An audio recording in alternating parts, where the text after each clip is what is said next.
Good morning. Welcome to the opening press conference of the 47th Annual Legislative Conference hosted by the Congressional Black Caucus Foundation. I am CJ Epps, the Vice President of Marketing and Communications at CBCF, and I'm here to welcome you today to our opening press conference. Today you'll hear from some of the CBC members in our leadership as a part of the Congressional Black Caucus Foundation. We will start with Congresswoman Sheila Jackson Lee, followed by President and CEO of Congressional Black Caucus Foundation, A. Shawnice Washington.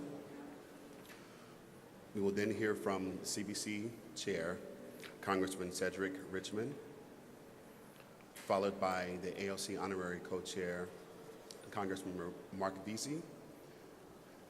And following Congresswoman Robin Kelly's remarks, we will open up the floor for questions for about 10 minutes or so. Thank you.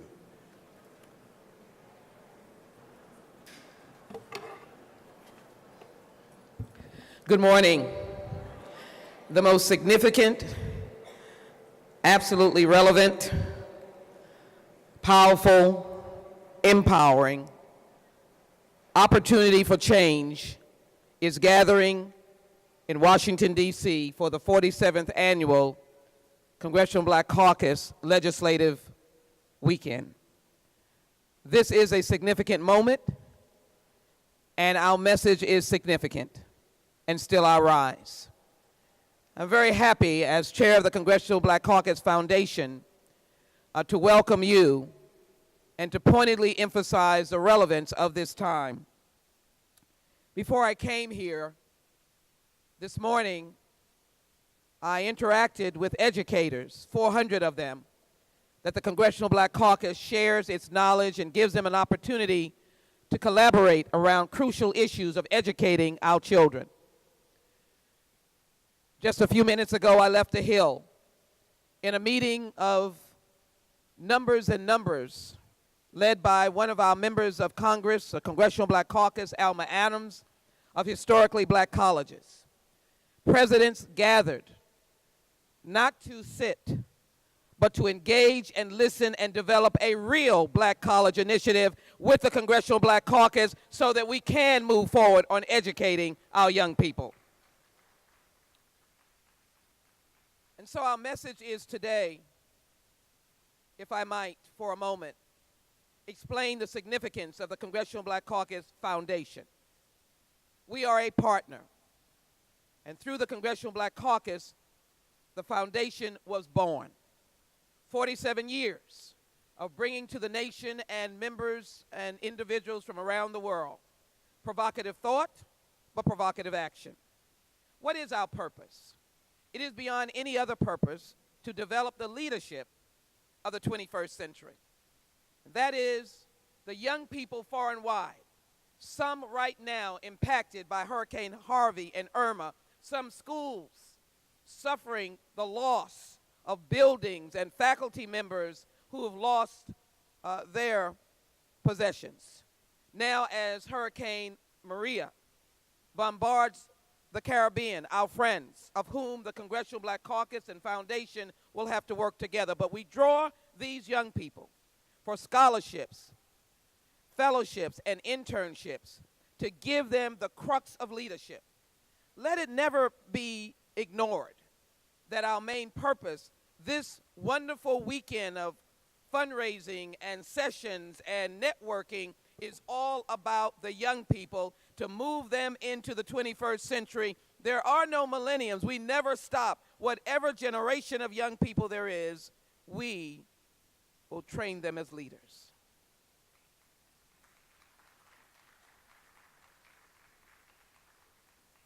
And so as I close, as my colleagues come forward, as the two dynamic chairs are acknowledged of this annual session, Congresswoman Robin Kelly of Chicago and Congressman Mark Veazey, give them applause of Texas. Give them a very large applause. They have worked enormously hard. I want to thank them and owe them a great debt of gratitude. And then, of course, to our President and CEO, A. Shawnice Washington, who you'll hear, give her an applause. and of course our CBC chair, Cedric Richmond, who is the crucial part of our partnership. Give him and the CBC an applause. So let me close on these following points. Hurricane Harvey and Irma Maria will have as their guard at the door members of the Congressional Black Caucus for restoration, for housing, for rebuilding, which are crucial. As an example, 30,000 homes are underwater in Texas, 119,000 are severely damaged, 3,000 people in Port Arthur are unhoused, and we have a job to do. But we will also fight the devastation of criminal justice issues, education issues, and the Congressional Black Caucus, as it trains these young people, we will put them in places around the nation to be the leaders of today and tomorrow. That is our challenge. That is our commitment to you. And I would hope that you would, through this weekend, become empowered to fight against the issues and the positions of the Attorney General of the United States, who does not recognize that we have arrived. Still we rise, and our equality will not be denied. And how do I know that? Because the Congressional Black Caucus and the Congressional Black Caucus Foundation will partnership together and stand in the gap. Thank you all so very much.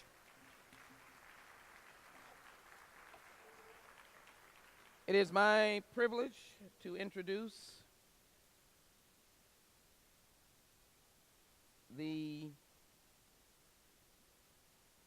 there she is in a red dress. I didn't see her. I didn't see you.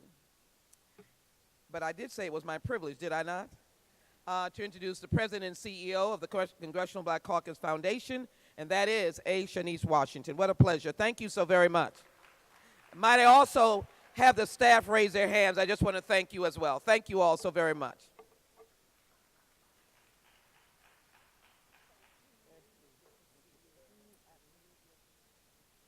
Good morning, everyone. And thank you, Chairwoman Jackson Lee, for that warm introduction.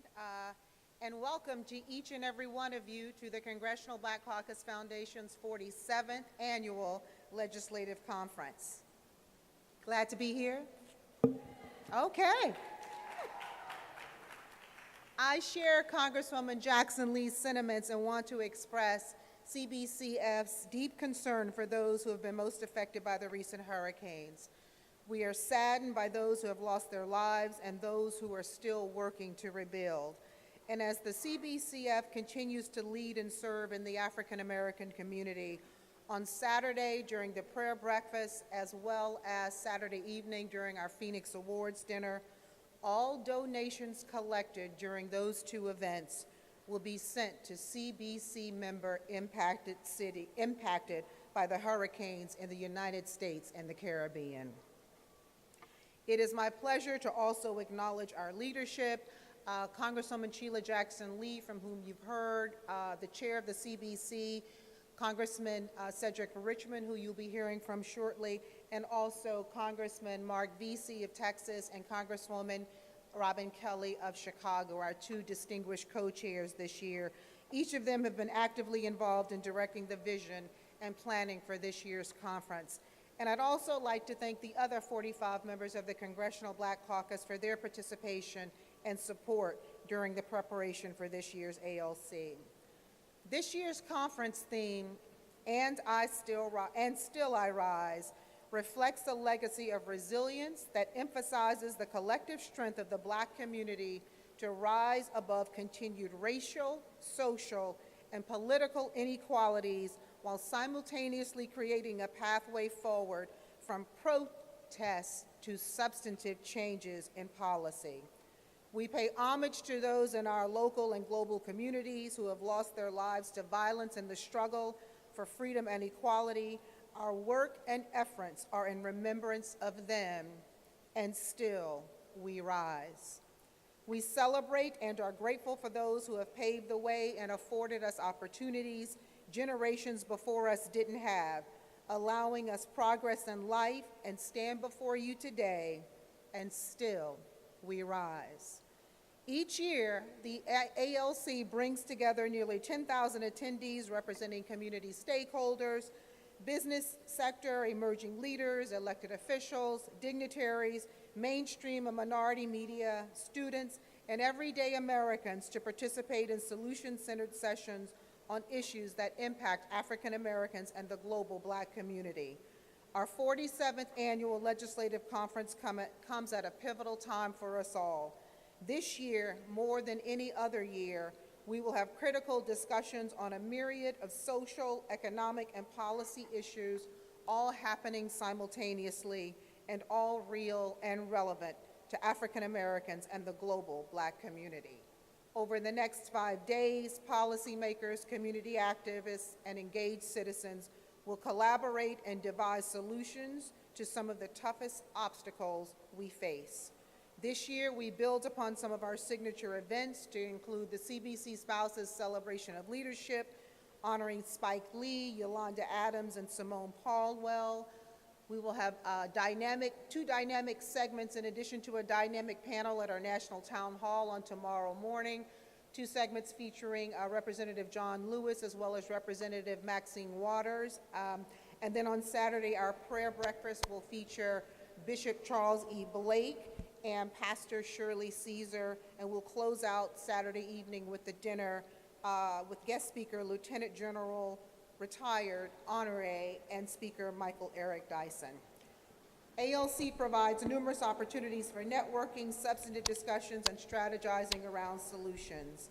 I hope you will share with your audiences our interest in identifying strategies to move the Black community forward, as well as our delight in celebrating our successes and uplifting our sources of inspiration. Thank you all for joining us this morning, and it is now my pleasure to introduce my friend and the chairman of the Congressional Black Caucus. Please join me in welcoming Congressman Cedric Richmond.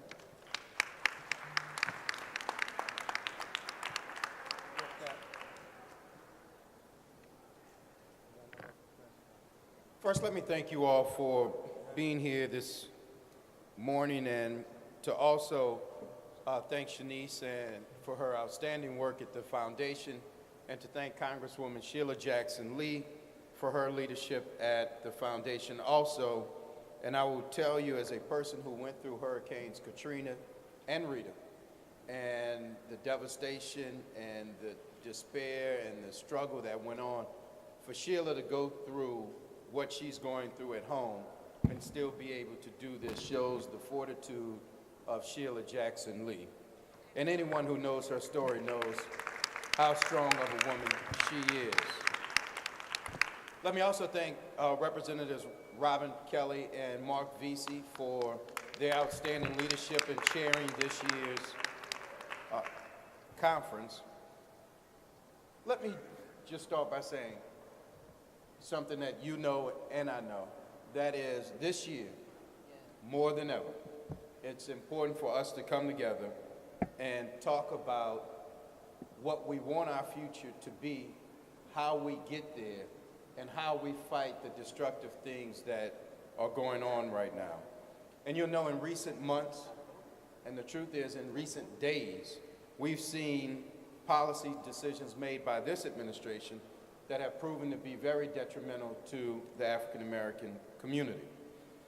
We are fighting these policies as much as we can in Washington, and Shanice reminded us that we have 49 members. We represent 78 million Americans around this country, 49 members. So we have the wherewithal to do it, but we can't do it alone.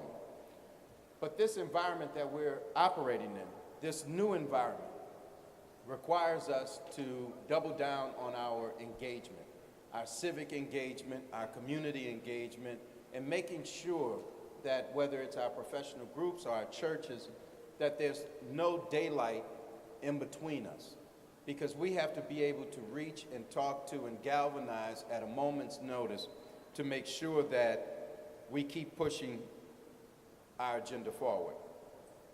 So this year, you'll see, like every year, we have a number of very important policy panels and discussions where we will talk about how to go out in the community and make a difference, how to impact businesses, how to impact education, and all of those things. And we'll also have a bunch of impactful receptions where members will get a chance to mingle with their constituents and networking going on all at one time.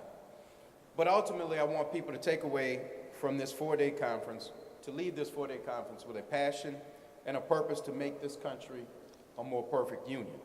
I also want them to walk away from this conference with the courage to lead, the courage to stand, the courage to speak out about the assault on voting rights, civil rights, health care, and the other issues that we're facing at the highest levels of government. All of the issues I just mentioned disproportionately impact the African American community. A lot of people are saying they want to make this country great again. The problem is they fail to understand what made this country great in the first place. And what made this country great in the first place, besides the free labor of slaves, was the blood, sweat, and tears of people who came before us to make sure that we could get the right to vote, so that someone like me could go to great schools or wherever I wanted to go and dream that I could do whatever I wanted to do. And it was that group that came before us that sacrificed, for many of them, their futures, their careers, their easy lifestyle, their middle-class lifestyle, so that Barack Obama could become the 44th president. So when you start talking about a more perfect union and making this country great, we've been there, done that. And we're going to continue to make this country great. And that's why the award that I get to pick and choose at the Phoenix Awards this year, I'm going to give my award to Ruby Bridges. Not only is she a hometown hero in New Orleans, but as a 6-year-old, walking by mobs of people, throwing fruit and other things at her so that she would not integrate that school. I will just close with this. Those people throwing fruit and other things at her, and those people by their side allowing it to happen. Just like people marching through the night with torches and people just happen to be walking with them. There are no good people who flock with those who perpetuate hate, white supremacy, and other things. And we need to make sure that we make that very clear, because it's not who you stand with during times of comfort and convenience, and we know that. But it's where you stand when you're uncomfortable, and whether you will stand and watch wrong take place or whether you will stand up and address it. So that's what I hope comes out of this weekend, is the renewed energy, the renewed courage to stand up against injustice wherever we find it.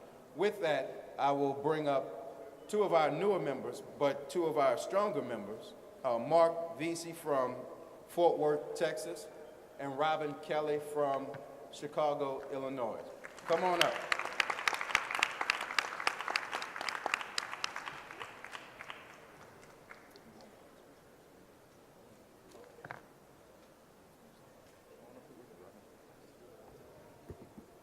Good morning. How are you doing? Congressman Richmond, thank you very much. It really has been an honor and a pleasure to work with Congressman Richmond from the great state of Louisiana. His leadership, his vision, his courage, and definitely someone that really just has the passion to really make this year's event very great. And like your Phoenix Award honoree, the CBCF aims to empower the next generation of black leadership. And we saw some of that leadership on display this weekend in St. Louis, where peaceful protesters were exercising their right to freely assemble and make it clear that bad actors need to be held accountable within our judicial system. Another constitutional right that we cannot forget, and Cedric and Congressman Richmond talked about takeaways. I hope that people take away the fact that we can never forget how important it is to exercise our right to vote. That is why I recently introduced House Resolution 501, which designates September as National Voting Rights Month. This is a resolution that encourages all Americans to vote. And it goes a step further and encourages our public schools and universities to develop a curriculum on the importance of voting and inspires every American to exercise their right to vote. Most importantly, it urges Congress to vote on legislation that protects voting rights again for all Americans. And that's important because we have a president that continues to dismantle voting rights in our nation through his Presidential Commission on Voting on Election Integrity. And we must encourage and protect the sacred right to vote. It is clear from the streets to the ballot boxes that the voices in the Black community that we must be heard. We continue to shape the future of this country, and we rightly deserve to influence the policies that affect our everyday lives. That is why I'm so encouraged by the next generation of Black leaders out there that are making it clear that treating us as less than first-class citizens will not be tolerated.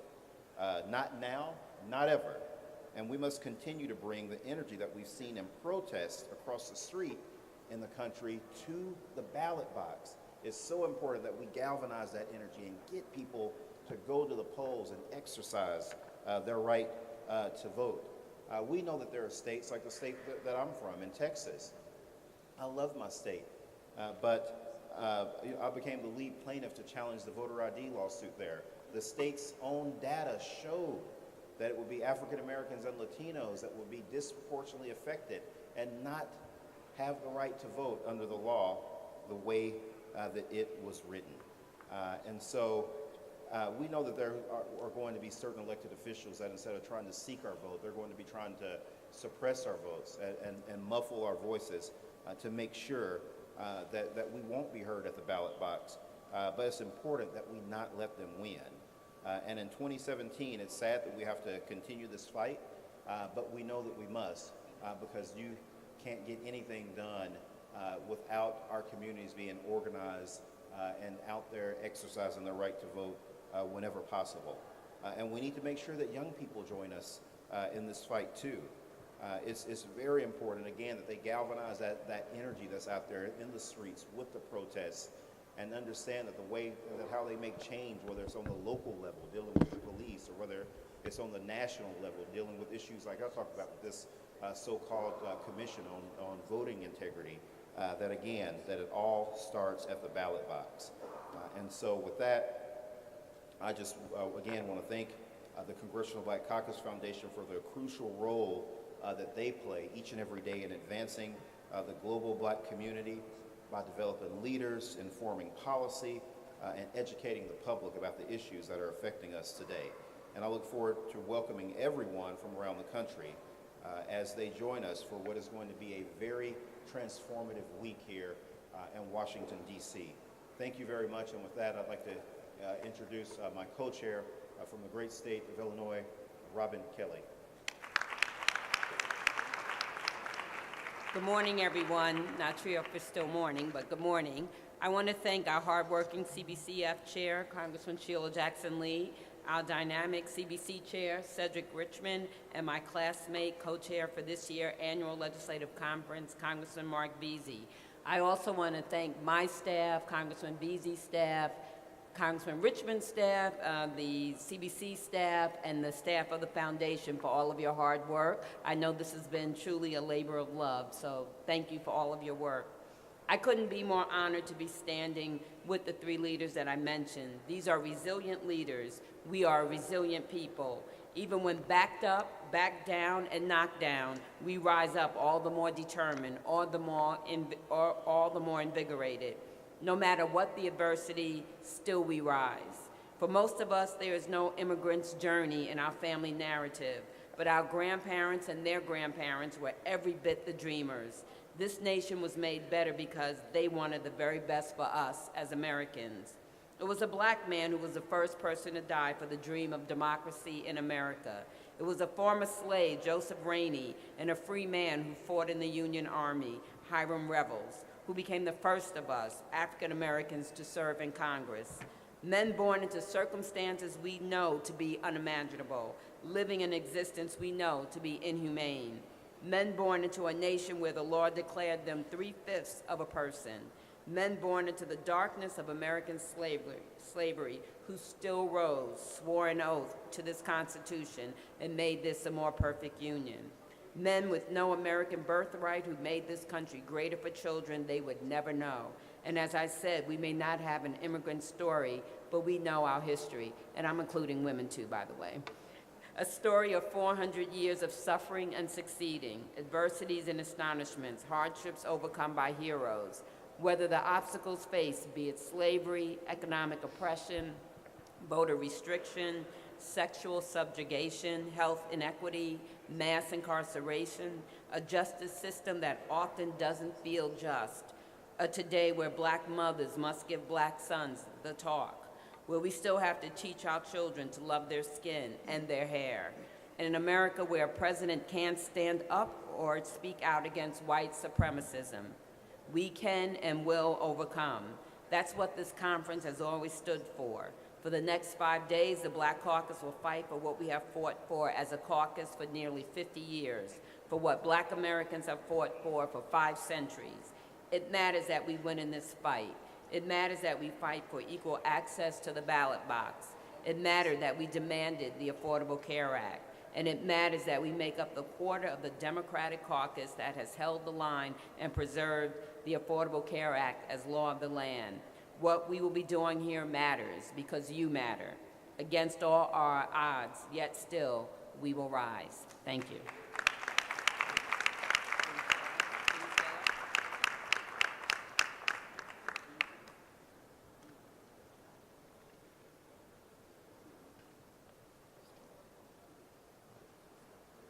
Thank you to our CBC members for their remarks and their words. We now have time for a few questions. Be very brief.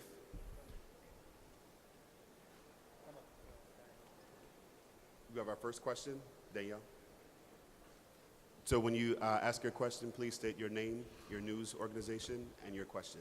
Yes, good morning. My name is Dashan Farad. I'm a reporter for YourBlackWorld.com, headed by Dr. Boyce Watkins.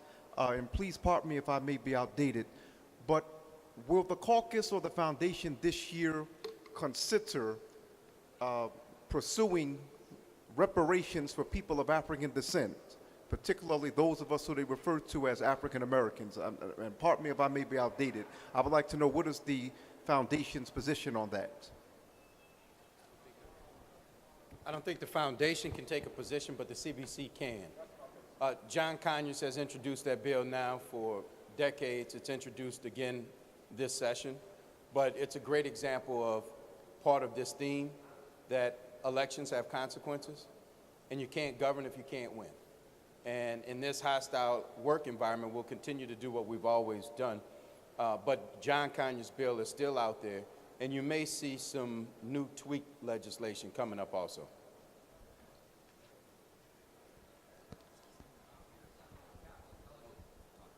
Peter Sun with Capital Intelligence Group. My question is about how far we arrived. Amazon is now shopping all urban centers to create 50,000 jobs. We have Prince George's County competing with Baltimore. We got Detroit. And one of the conditions for the bid is diversity. That's an obligatory part of the job transformation. So your comment on this kind of urban renaissance in our economy. We've seen in Washington, D.C., we're seeing in Detroit, we're seeing huge growth in our cities, urban economies. It's interesting that you raised Amazon because they're actually opening 2 different facilities in my district, which will equal about 3,500 jobs. But the issue is we need to make sure we have the qualified people to take those jobs, that they have the skills necessary depending on what the jobs are, and also companies looking for people, because we always hear this all the time, we can't find the people, we can't find the people, that they look for people in diverse ways too, so they can get the diversity that they want. I might add to that. The Congressional Black Caucus Foundation equals innovation. We, along with the Congressional Black Caucus, were early visitors to Silicon Valley to talk about the crisis in diversity. At the same time that the economy has been driven by technology, we are very keen to ensure that there is diversity at all levels. What does that mean? That means that if grocery stores are impacted, let us make sure that those who use those grocery stores in inner city neighborhoods are not impacted negatively, so that there is, in any products that the Amazon might have in their partnerships with other grocery stores, they do not diminish the access to food, for example, in the neighborhood. That's technology, but it's also their reach in other spheres of consumerism. So our effort is to promote technology, but to ensure the participation of the leaders that we are educating and training, and at the same time to ensure that as large companies expand, they expand at all levels with diversity, and that there is a benefit that comes to the communities in which they are. Many of us have distribution centers, and we want to make sure that they're job creators, but on the technology end, we want to make sure the doors of technology are open to our young people.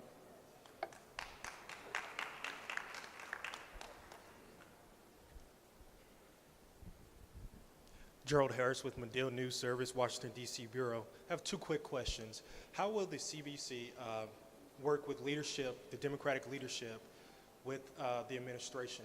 The leadership seems to have the president's ear. How will you work to get those top-line initiatives through that process? The Democratic leadership.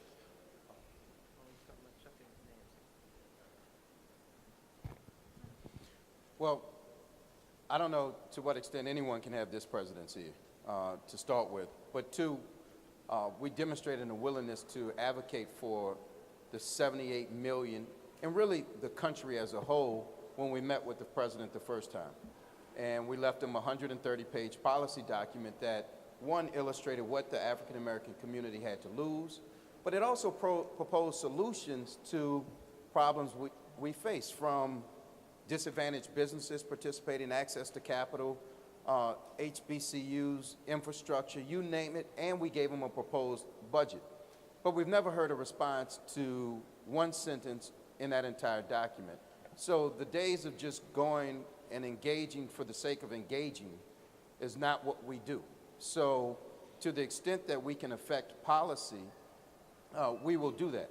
And we think that even in this climate, we will be able to do it. So if you look at the budget resolution that was passed, we were able to put summer Pell Grants back in because that was negotiated with Republicans and Democrats in Congress. If you look at the money to HUD and you look at the money for TRIO and Upward Bound, those monies were zeroed out in the president's budget, but we were able to plus them up. So we're willing to work with anybody as long as we're working on an agenda that on issues and policies that advance our agenda.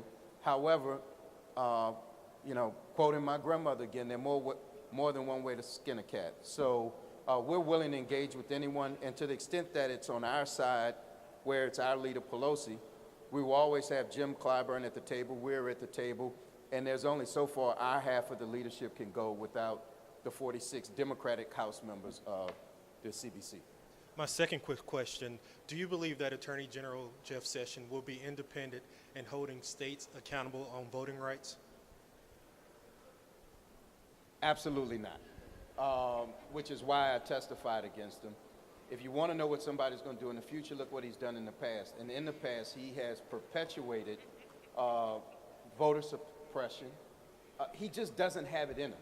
And if you just watch him in this Justice Department, you will see how detrimental that he can and will be to the African American community. I sit on Judiciary. I'm a junior member to Sheila, and I'm sure Sheila can go into a little bit more if she wants to about Sessions' track record and him pulling out of the Texas vote ID law and the other stuff. Well, Chairman, let me thank you, because obviously the Congressional Black Caucus is the engine. But I want to emphasize that the Congressional Black Caucus Foundation is the policy arm and collaborates with our members. So there's 2 points that I think, well, several points that we should emphasize. The Congressional Black Caucus Foundation is here every year, all year. It does not take much for the administration or any administration to engage with the foundation on policy questions. And we are ready and able and talented and tooled with the skills of PhDs and policy leaders who know how to frame policy papers geared on the basis of the legislative work of the CBC. But tomorrow, we'll have a town hall meeting. The name, the Systemic Dismantling of Civil Rights. You will hear there our understanding of the agenda of general sessions. Let me just highlight what you've heard from Mark Veazey, perpetrated unfounded claims of voter fraud and argued against voter ID laws, dropping out of most voter ID legislation, supporting the legislation, and lawsuits. Defunded Planned Parenthood, which in our perspective provides access to health care for African Americans and other minority women. And I think what we're seeing in the backdrop of St. Louis, which we'll be discussing extensively tomorrow, because it is another example of the crisis in policing which we need to fix. Our Attorney General is not making it better, he's making it worse. And so the policies of this Attorney General is not what the Department of Justice symbolically stands for, and that is justice. In particular, he has dismantled the consent decrees and given an open-door policy for police departments that really need training that we can offer to them if we work together. So I would just suggest, as my colleague has said, the CBC is on top of these issues. The policy arm speaks to these issues, and tomorrow we'll have a very outstanding panel of guests who will, in fact, focus in on the systemic dismantling of civil rights. And the CBC, their doors don't close, the foundation's doors don't close, and we're available for any well-thinking members of the administration to collaborate with members of Congress to continue to make changes in the lives of our constituents. Hello, my name is Michelle Coker, and I'm here with the Department of Transportation. I would like to know if there are any members of the Congressional Black Caucus that are promoting legislation to support entrepreneurship versus jobs in our community to bid on federal contracts in the Transportation America's First initiative. I'm just going to make this announcement. Thank you. Thank you for that question, and all the members will want to comment. We have a myriad of legislative bills, and we are, the CBC, I'll leave to the chairman on its effort in every massive legislation that will ultimately result in procurement. But you need to be with us on Friday at 2 p.m. We're in our 7th year of the Meet and Match, right downstairs in, I believe, 140, just right downstairs. You'll see the signs at 2 p.m. We're going to have the largest presence of corporations and the federal government, including those who are dealing with all of the hurricanes, Department of Homeland Security Procurement Officer, and what we do is, and small businesses, and what we do is create the atmosphere for Meet and Match. You'll have the opportunity to listen to vital leadership and information about small business opportunities, and then we ring the bell and you'll have the actual sit down with the federal government and corporations, and I will tell you that small businesses have come away with contracts. Don't miss the Meet and Match. We're excited about it. We want you there. Send out the tweets to your friends. There are not too many people to come, and we'll be there for you. So that's my part of it, and I'll yield to any of my other members who want to share how much we care about minority business opportunities and entrepreneurship.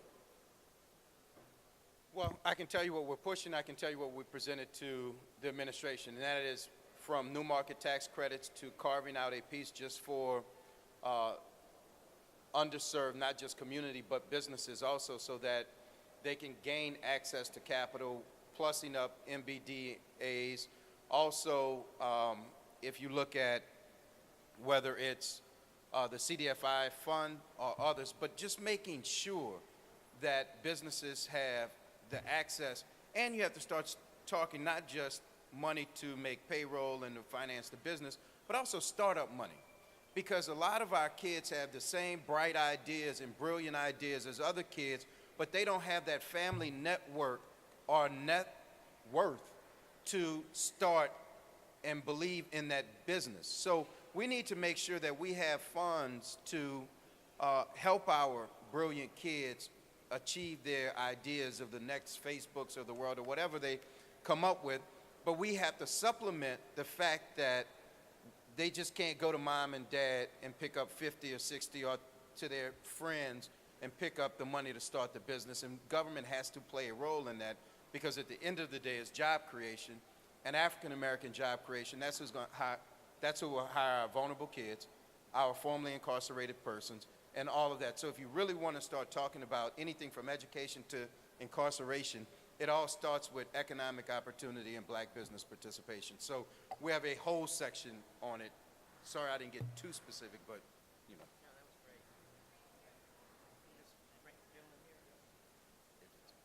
If it's quick. Go ahead. Go. What's your name, your organization, your question?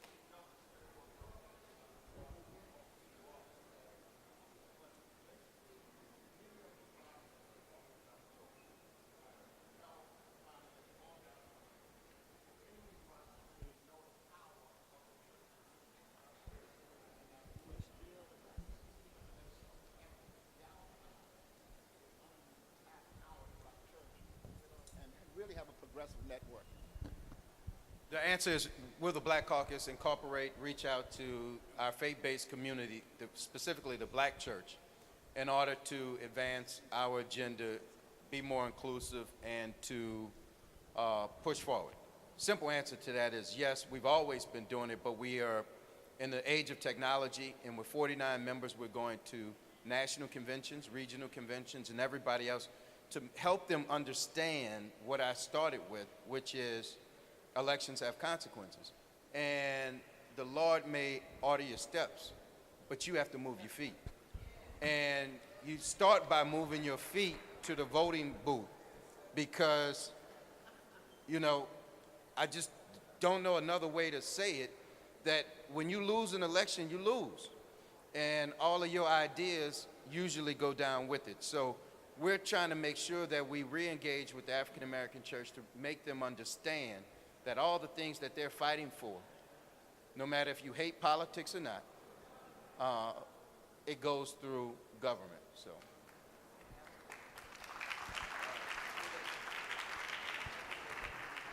Ladies and gentlemen, why don't you thank the chair of the CBC, the two co-chairs, and that is Robin Kelly and Mark Veazey. If I might make a brief announcement before we completely adjourn, and that is to remind you of our purpose here, if you would. And as Cedric indicated, if you would, just for a moment, Hurricane Harvey took a lot of lives, and over the past week, those of us from that area have buried a lot of people. And my last funeral was on Saturday for a public servant that died on his way to work.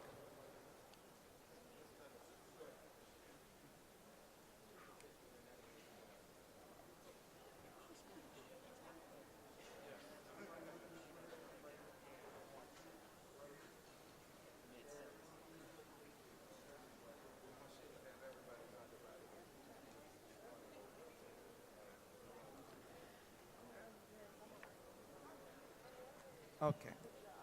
For those who are stepping away, please step away quietly, because I'm making a serious comment, and I should be heard. Thank you, sir.